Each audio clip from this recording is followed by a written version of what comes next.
Good morning, students. Again, today we will do the same chapter, Delhi Sultanate. In the previous video, we have seen Kutubuddin Aibak laid the foundation of slave dynasty, and the last ruler was Nasiruddin Mahmud. After his, Ghiyasuddin Balban, who was the prime minister of Nasiruddin, took over the control, and after his death, his successors were incapable. So Jalaluddin Khalji captured the throne and started the Khalji dynasty. So today the objectives of this video are the Khalji dynasty. In the Khalji dynasty we will see Jalaluddin Khalji and Alauddin Khalji, these two important rulers. Then Tughlaq dynasty. In Tughlaq dynasty we will see Ghiyasuddin Tughlaq, Muhammad Tughlaq, Firoz Tughlaq and Nasiruddin Tughlaq. Let's begin with the Khaljis, and the first ruler was Jalaluddin Khalji from 1290 to 1296 CE. He captured the throne at the age of 70 and he murdered last two successors of Balban. He founded Khalji dynasty. He was assisted by his nephew Alauddin in his military expedition. Alauddin was very ambitious person. So what he done? He wanted to become Sultan. So he murdered his own uncle, that is Jalaluddin, and captured the throne in 1296 CE. So Jalaluddin was only for 6 years into the throne.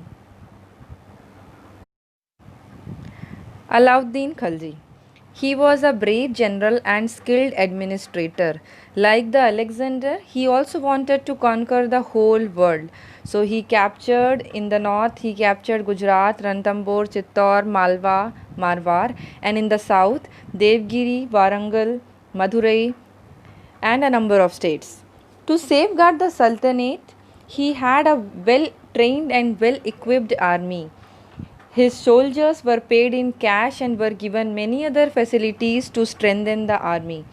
He kept full record of his soldiers, that is known as Hulia and Dag. Alauddin did not allow the nobles or the people to amass money.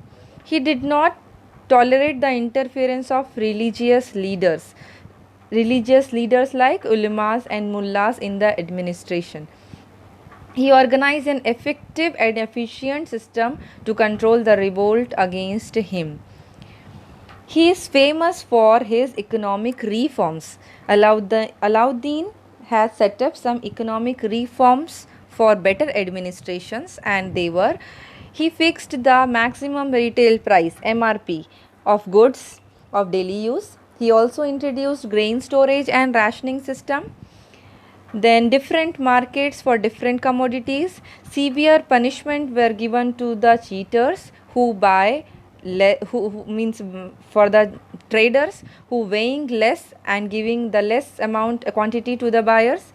Market controllers were appointed for strict supervision of traders. He also reformed revenue system.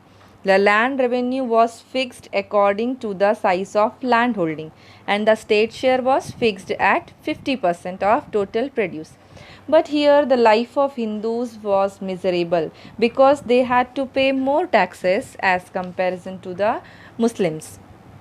After ruling for 20 years, Alauddin died in 1316.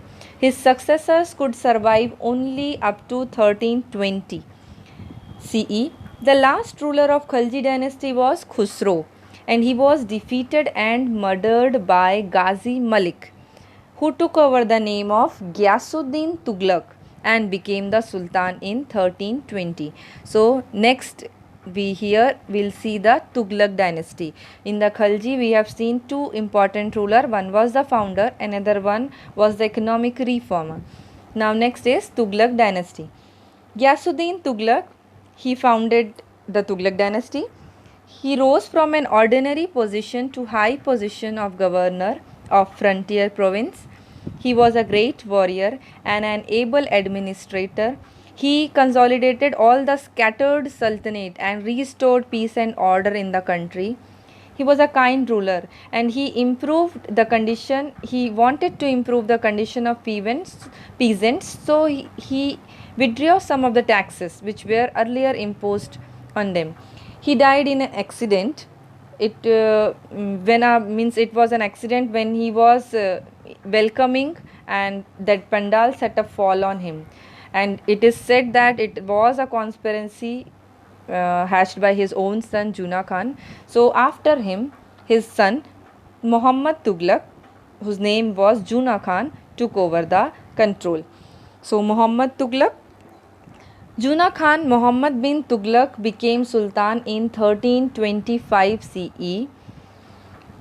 He was a learned man, but he has some failures, means his decisions were wrong at that time for some time. That is why, and that was also an important topic, because Muhammad bin Tughlaq and his failures, this answer usually comes in the examination. So first mistake or the failure, we can say that was the transfer of capital. He transferred his capital from Delhi to Devgiri. Devgiri is in Maharashtra. And why? To avoid the attacks from Mongols. So he said that it was easier to exercise or to control from the Deccan. That is why he transferred his capital from Delhi to Devgiri. But in the absence of transport facilities, it caused many hardships. Many people died on the way, and that was the time of summers. So many people died on the way, and though it was very far, it is 950 kilometers from Delhi. So on the other hand, in the absence of this north, it was encouraged this frequent attacks from the Mongols. So after 5 years, he ordered a retreat, which caused even greater hardship for the people. So Delhi once again became the capital of Sultanate. Next, second was the increase in taxation. He increased that land tax in Doab area. Doab area means the area in between the two rivers, and it is very fertile. So that area, in that area, he increased the tax up to 50% of the produce, and the peasants were suffering because there was a widespread famine. So they were stunned because this is the condition going on, and he increased the taxes.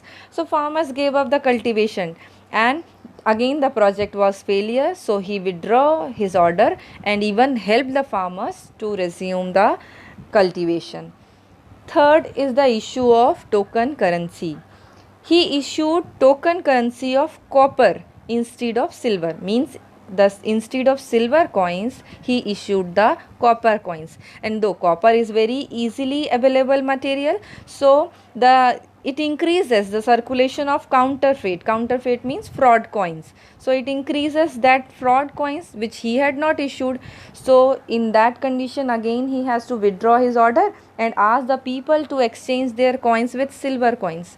So this caused heavy loss to royal treasury, because many of the fraud coins came into the treasury and he has to give them back the silver coins. So it created heavy loss to royal treasury. So these were the three failures of Muhammad bin Tughlaq. First was the transfer of capital, second one was the increase in taxation, and third one was the issue of token currency. Muhammad Tughlaq was a mixture of opposites. He was a great scholar but lacked some common sense. He was harsh as well as liberal, but during his last days, he had to face many rebellions in the different parts of Sultanate. After him, his son Firoz Tughlaq, his cousin Firoz Tughlaq became the Sultan. And then Firoz Tughlaq imposed jizya on Hindus. Jizya tax is the tax that the non-Muslims have to pay. So he imposed jizya on Hindus and granted high civil and military official positions to ulamas.